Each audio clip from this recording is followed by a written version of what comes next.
Nih, saya kasih rahasia ya. Ini diantara kita saja. Janji ya. Takbir saja. Kalau paham yang dibaca, itu nikmatnya tak terlukiskan. Abu Bakar As-Siddiq radhiyallahu taala anhu, itu baru takbir, Allahu Akbar, sudah gemetar, nikmatnya khusyuk.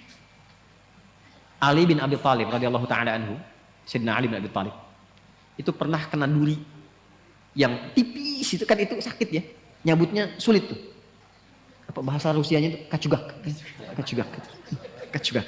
Itu kena duri tajam, sakit dan sulit dicabut. Jadi begitu mau dicabut, terasa ada sahabat bilang begini, temannya, kawan beliau, saya tahu kapannya waktu yang tepat untuk mencabut. Begitu takbir, Allahu Akbar, takbir, itu dicabut durinya, bahkan tidak ada perubahan di ekspresi wajahnya, sama persis dengan saat mulai bertakbir. Gitu. Hanya satu kalimat, Allahu Akbar, ucapkan di lisan, terjemahkan di pikiran, Allah Maha Besar.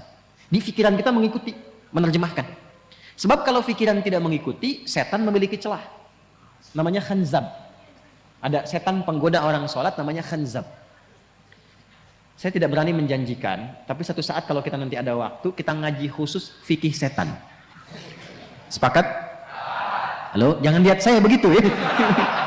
Nanti ada 9 jenis setan yang harus kita waspadai. Dari mulai setan wudhu, setan rumah, setan kantor, terus setan pasar. Ada bu, setan pasar. Sekarang sudah mulai keren, jadi ke mall. Gitu. Itu yang bikin ibu kalau ke mall itu pulang ke rumah masih ingat tas yang ibu lihat itu. Nah itu artinya pengaruh setan melekat sampai ke rumah. Gitu. Ibu belanja tuh, padahal beli makanan aja, tapi pulang ke rumah mau tidur, Pak tadi ada yang bagus deh Pak, tas di sana itu gitu. Nah itu ikut tuh. Udah lama tas kan masih banyak tuh, yang penting fungsinya bisa jadi ibadah. Oh iya ya Pak, ya Allah itu kan dihisab. Tapi yang tadi juga bagus kok Pak itu. Itu ke bawah. Itu setan pasar. Ya. Nah ini setan orang menggoda orang sholat.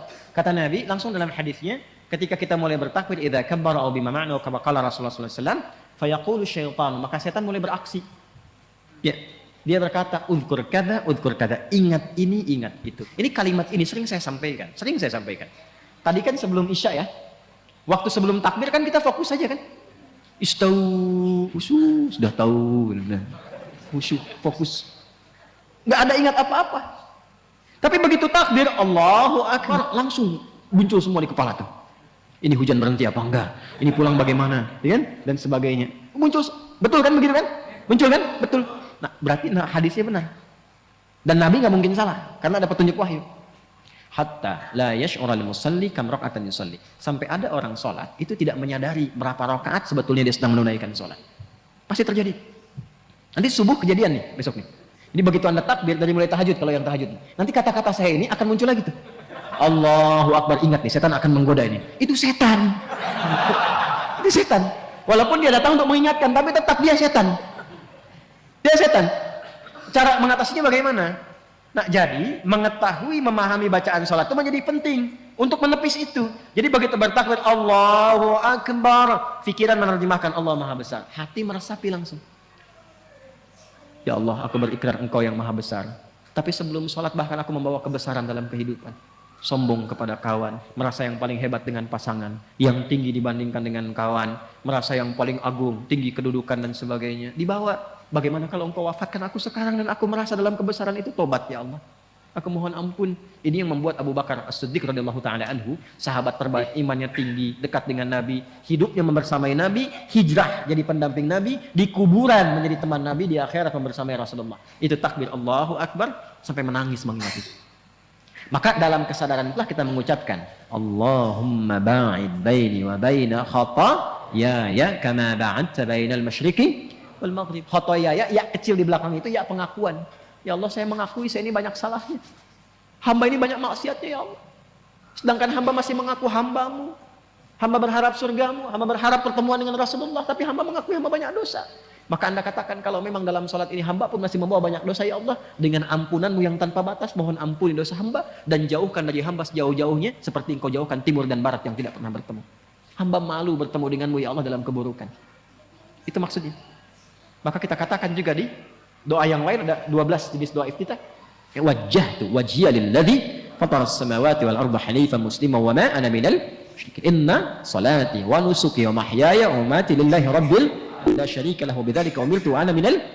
Makanya doa itu seringkali disandingkan dengan pembuka juga, iftitah. Allahu akbar kabira walhamdulillahi subhanallahi bukratan wasila.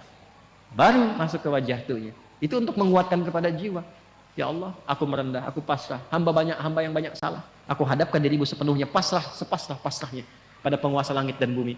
Saya sholat, saya beribadah, bahkan hamba hidup, bahkan engkau wafatkan hamba sekarang dalam sholat. Hamba pasrah ya Allah. Yang penting engkau akui hamba sebagai seorang muslim. Hamba berjanji, kalaupun setelah sholat ini diberikan kesempatan hidup, maka hamba akan jadi muslim yang patuh dan baik setelah ini. Wa ana minal muslimin. Buktinya apa? Setelah sholat dibawa nggak kalimat itu? Nggak terbawa karena belum memahami. Mau sampai kapan seperti itu? Sedangkan kita sudah ribuan kali menunaikan sholat. Kenapa dari sekian ribu itu tidak ada yang kita usahakan untuk menikmati sholat itu? Sudah nikmat belum? Tapi kan yang penting benar rukunnya Ustaz, betul. Dan itu mengangkat kewajiban, menghilangkan dosa. Ada pahala kalau rukun terpenuhi. Tapi problemnya, ada nggak dampaknya kepada jiwa yang terasa akan dalam menjalani kehidupan dunia? Sebab dulu orang sholat itu bukan hanya menggugurkan hukum, berubah menjadi orang baik.